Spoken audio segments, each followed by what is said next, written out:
భారత army chief శుభవార్త అందించారు. స్వదేశీ పరిజ్ఞానంతో రూపొందించిన ఎక్స్ట్రీమ్ వెదర్ గ్రేడ్ డీజిల్ ను army chief general Dheeraj Seth ఆవిష్కరించారు.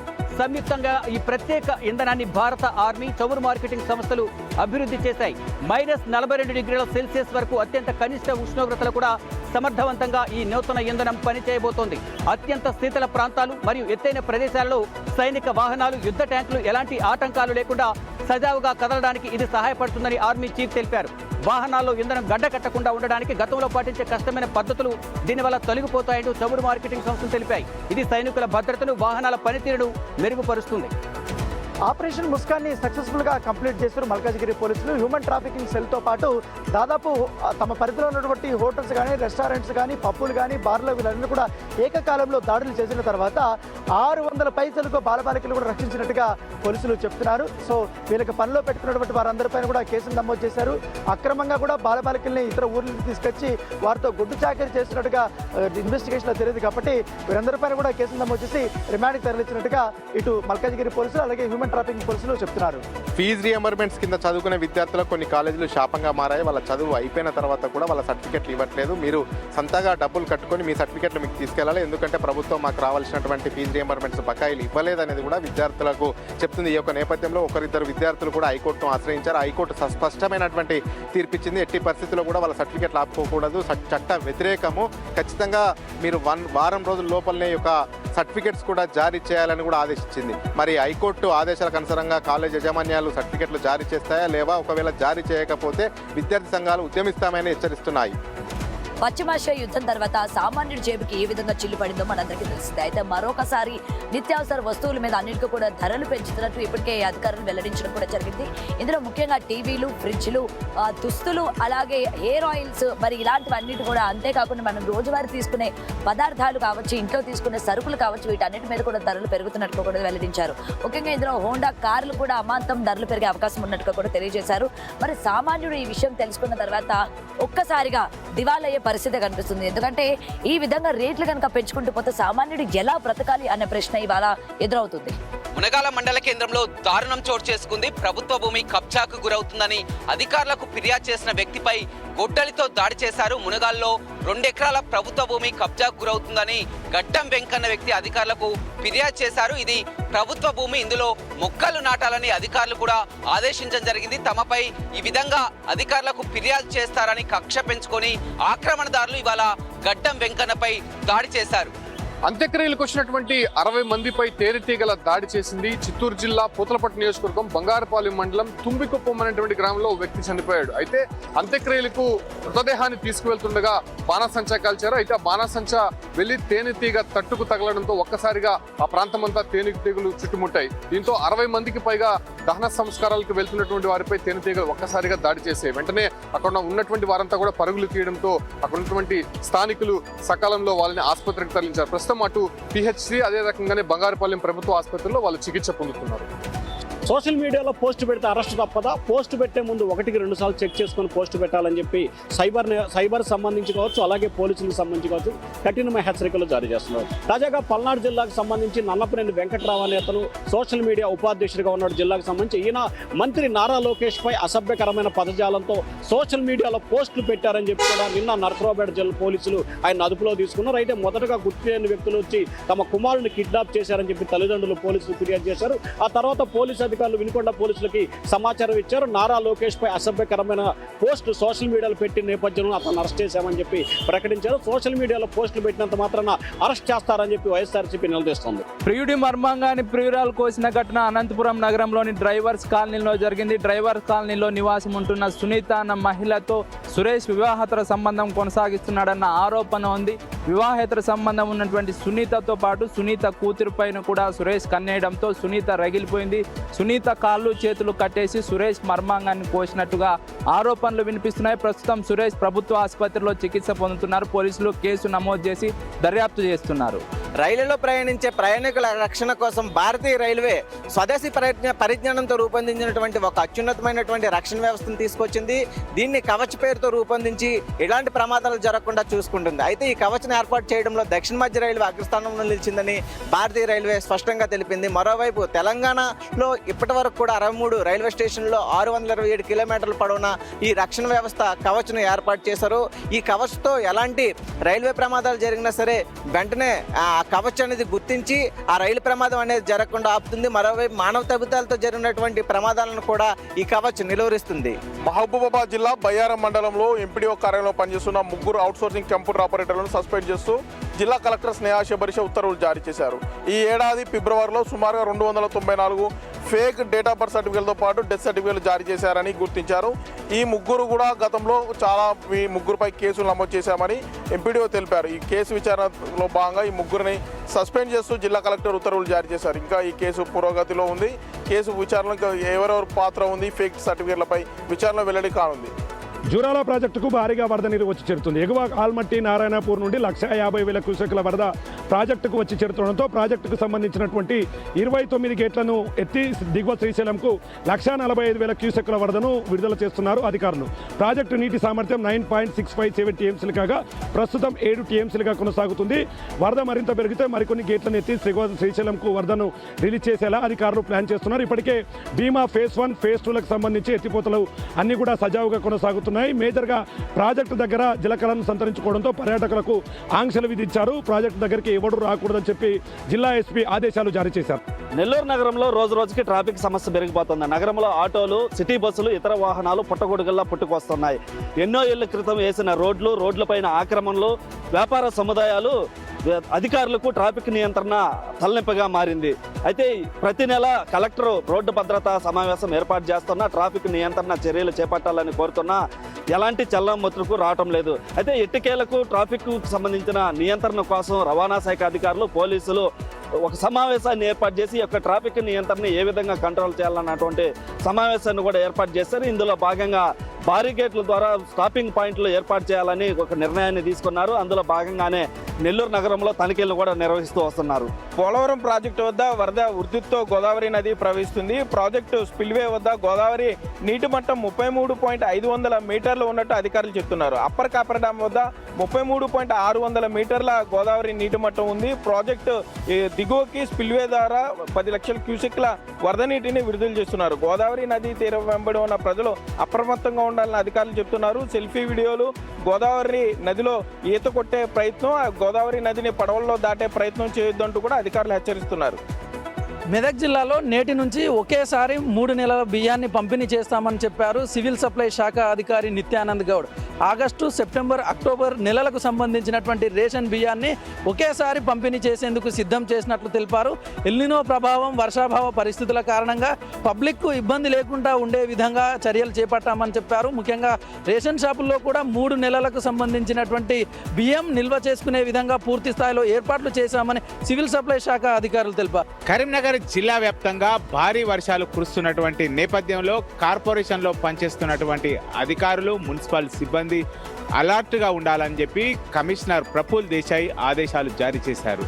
కరీంనగర్ కార్పొరేషన్లో లోతట్టు ప్రాంతాల్లో శిథిలమైనటువంటి భవనాలను గుర్తించారు. 120 శిథిల భవనాలను గుర్తించడంతో వాటిని కూల్చివేయాలని చెప్పి ఆదేశాలు జారీ చేశారు. అదేవిధంగా ఎప్పుడు 3 షిఫ్టుల్లో పనిచేసేటువంటి విధంగా ఇటు అధికారులు, తర్వాత సిబ్బంది అలర్ట్గా ఉండాలి, ఏ క్షణమైనా అప్రమత్తంగా ఉండాలని చెప్పి ప్రఫుల్ దేశాయ్ ఆదేశాలు జారీ చేశారు. మొత్తానికైతే కరీంనగర్ కార్పొరేషన్ అలర్ట్గా ఉన్నట్టుగా అయితే ప్రఫుల్ దేశాయ్ తెలిపారు.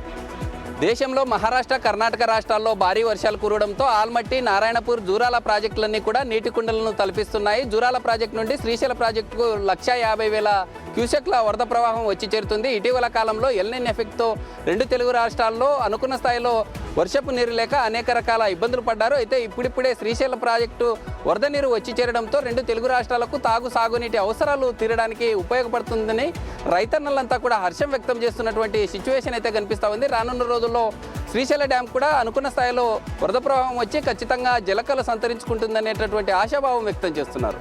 కొమ్రంభీం ఆసిఫాబాద్ జిల్లాలో వార్దా నది ఉగ్రరూపం దాల్చింది. పూర్తిగా ఎగువన మహారాష్ట్రలోని విదర్భ ప్రాంతంలో కురుస్తున్న భారీ వర్షాలు, దానికి తోడు పెన్గంగా నదిలో వస్తున్న వరద ప్రవాహంతో వార్దా నది ఒక్కసారిగా ఉగ్రరూపం దాల్చిన పరిస్థితి కనిపిస్తుంది. ఇందుకు సంబంధించి సిర్పూర్ టీ మండలంలోని వెంకట్రావుపేట మరియు మహారాష్ట్రలోని పోర్సా గ్రామాల మధ్య ఉన్న బ్రిడ్జిని తాకుతూ పూర్తిగా ఇటు ప్రవాహం ప్రమాదకరంగా ప్రవహిస్తుండడంతో అంతర్రాష్ట్ర రహదారిపై రాకపోకలు నిలిచిపోయిన పరిస్థితి కనిపిస్తుంది. పూర్తిగా ఇటు ప్రమాదకరంగా జిల్లాలో ఇటు వార్దా నది ప్రవహిస్తుండడంతో అధికారులు సైతం అప్రమత్తమయ్యారు. ఇందుకు సంబంధించి వార్దా పరివాహక ప్రాంతంలో ఉన్న గ్రామాలను అలర్ట్ చేశారు అధికారులు. నిజామాబాద్ జిల్లా కేంద్రానికి చెందిన రమేష్ అనే వ్యక్తి నుంచి శ్రీనివాస్ అనే వ్యక్తి 1,30,000 అప్పు తీసుకున్నాడు. అప్పు తీర్చాలని కోరితే నా వద్ద గుప్త నిధులకు సంబంధించిన బంగారు బిళ్ళలు ఉన్నాయని చెప్పాడు. అయితే అవి ఇస్తానని చెప్పడంతో సరే అని అన్నాడు. కానీ తీసుకున్న తర్వాత అవి కంకర రాళ్లకు బంగారు పూత పూసి ఇవ్వడంతో ఒక్కసారిగా మోసపోయాడు. మోసపోయానని తెలిసిన రమేష్ డిచ్పల్లి పోలీస్ స్టేషన్లో ఫిర్యాదు చేశాడు. డిచ్పల్లి పోలీస్ స్టేషన్లో ఫిర్యాదు చేసిన తర్వాత పోలీసులు కేసు నమోదు చేసుకొని దర్యాప్తు చేస్తున్నారు. ప్రస్తుతం శ్రీనివాస్ అనే వ్యక్తి ఫరారులో ఉన్నాడు. రాబోయే కొద్ది రోజుల పాటు కడప నగర ప్రజలకు తాగునీటి విషయంలో జాగ్రత్త వహించాలని కార్పొరేషన్ అధికారులు సూచించారు. ఇటీవల కాలంలో పెన్నా నదిలో నీటి స్థాయి పూర్తి స్థాయిలో పడిపోవడం, తర్వాత కడప నగరానికి ప్రధాన వనరుగా ఉన్న పెన్నాలో నీటిలో ఎండిపోవడంతో కడప నగర ప్రజలు కొద్ది రోజుల పాటు తాగునీటి సమస్య ఉంటుందని, వీటికి ప్రత్యామ్నాయంగా మైలవరం జలాశయం నుంచి ఇప్పటికీ 200 క్యూసెక్ నీటి విడుదల చేశారని, ఆ నీరు రావడానికి కొద్ది రోజులు టైం పడుతుంది. అంతవరకు కూడా తాగునీటి విషయంలో జాగ్రత్త వహించాలని, తాగునీటి వృధా చేయకోకుండా మొక్కలు పట్టడం లాంటి కార్యక్రమాలు చేయకుండా కేవలం తాగునీటికే పొదుపుగా వాడాలని అధికారులు సూచించారు. వికారాబాద్ జిల్లా తాండూరు మండలం చెంగోలు గ్రామంలో నకిలీ ఎరువు బస్తాల విక్రయాలు వెలుగులోకి వచ్చాయి. అయితే ఇటు రైతులకు సంబంధించి ఎరువు బస్తాల కొరతను ఆసరాగా తీసుకొని పెద్దేమూలు గ్రామానికి చెందినటువంటి పూలరాజు అనే వ్యక్తి సుమారుగా 200 నకిలీ డిఏపి ఎరువు బస్తాలను రైతుల ఇళ్లలోనే స్టోర్ చేస్తూ వారికే విక్రయిస్తున్నట్టుగా కూడా ఇటు సంయుక్తంగా ఇటు అగ్రికల్చర్ ఆఫీసర్ అలాగే పోలీసులు నిర్వహించినటువంటి దాడుల్లో భాగంగా అయితే గుర్తించారు. మిగిలినటువంటి ఎరువు బస్తాలను సుమారుగా ఇప్పటికే 111 బస్తాలను అయితే అటు పూలరాజు విక్రయించినట్టుగా పోలీసులు గుర్తించారు. మిగిలినటువంటి 89 బస్తాలను కూడా ఇటు అగ్రికల్చర్ ఆఫీసర్ అలాగే పోలీసులు కూడా స్వాధీనం చేసుకున్నారు. ఎవరైనా సరే తక్కువ ధరలకు ఎరువు బస్తాలను ఇస్తాము, అలాగే ఎక్కడైనా సరే ఈ నకిలీ ఎరువు బస్తాలను విక్రయిస్తున్నట్లయితే తమకు సమాచారం ఇవ్వాలంటూ కూడా పోలీసులు అగ్రికల్చర్ ఆఫీసర్లు అయితే చెప్తా ఉన్నారు. శ్రీకాకుళంలోని వెన్నెల వలసలో ఉన్న జవహర్ నవోదయ పాఠశాల ప్రవేశాల గడువుని ఈ మంత్ 7 వరకు పొడిగిస్తున్నట్లు పాఠశాల ప్రిన్సిపాల్ తెలిపారు. ఈ అవకాశాన్ని విద్యార్థులు వినియోగించుకోవాలన్నారు. రాష్ట్ర వ్యాప్తంగా ఉన్న ప్రభుత్వ స్కూళ్లు, ప్రభుత్వంతో గుర్తింపు పొందిన పాఠశాలల్లో 5th క్లాస్ చదువుతున్న విద్యార్థులు మాత్రమే ఈ ఎగ్జామ్కి అర్హులుగా ఉంటారు. ఇందులో సెలెక్ట్ అయిన వాళ్ళు 6వ క్లాస్ నుంచి 12వ క్లాస్ వరకు ఉచితంగా చదువుకునే అవకాశాన్ని ఆ ప్రభుత్వం కల్పిస్తుంది. గ్రామీణ ప్రాంత విద్యార్థులకు 75% సీట్లు కేటాయిస్తారు. విద్యార్థి ఏ జిల్లాలో ఉన్న జవహర్ నవోదయ పాఠశాల చదవాలనుకుంటున్నారు, ఈ ఏడాది 5th క్లాస్ అదే జిల్లాలో ఉన్న ఒక స్కూల్లో చదువుతూ ఉండాలని నిబంధన ఉంది.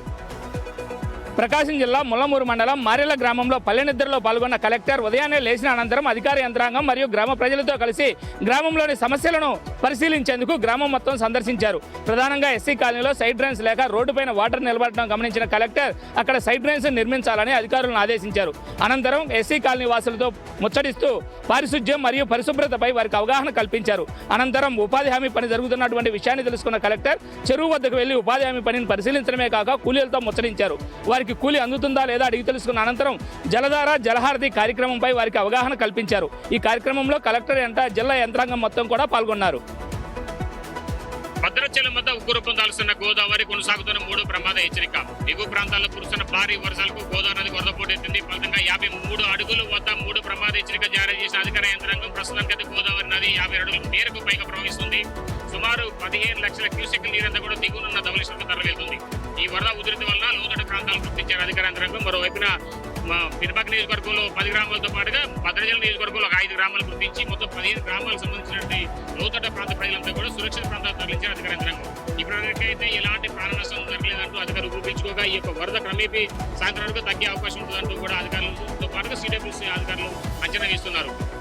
సాయికృష్ణ డెత్ మిస్టరీ కేసులో సిఐ నాగరాజును చేస్తున్నటువంటి విచారణ సుప్రీంకోర్టు ఆదేశాల మేరకు జరగడం లేదంటూ ఆయన భార్య హైకోర్టులో పిటిషన్ దాఖలు చేశారు. దీనిపైన లాయర్తో ఆయన సంప్రదించవచ్చు అని ఉన్నటువంటి సుప్రీంకోర్టు నిబంధనను పట్టించుకోకుండా లాయర్తో అసలు మాట్లాడడానికే వీలు లేకుండా సిట్ అధికారులు ప్రవర్తిస్తున్నారని, అలాగే విచారణ సమయంలో ఆయనకు తెలియదని చెప్పినప్పటికీ కూడా కావాలని వేధిస్తున్నారంటూ, అలాగే ఫ్యామిలీ మెంబర్స్ని కూడా కలవడానికి ఇచ్చినటువంటి రూల్ని కూడా ఫాలో చేయడం లేదు అంటూ ఆమె పిటిషన్ దాఖలు చేశారు. ఈ నేపథ్యంలో ఈరోజు భవానీ మీడియా ముందుకు వచ్చి మాట్లాడే అవకాశం కనిపిస్తాం.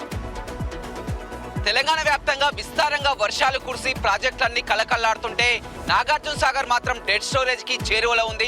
సాగర్ పూర్తి స్థాయి నీటి మట్టం 590 అడుగులకు కాను ప్రస్తుతం 513 అడుగులకు చేరుకుంది. మరొక 3 అడుగులు తగ్గితే జంట నగరాలకు తాగునీరు కూడా అందించినటువంటి పరిస్థితి.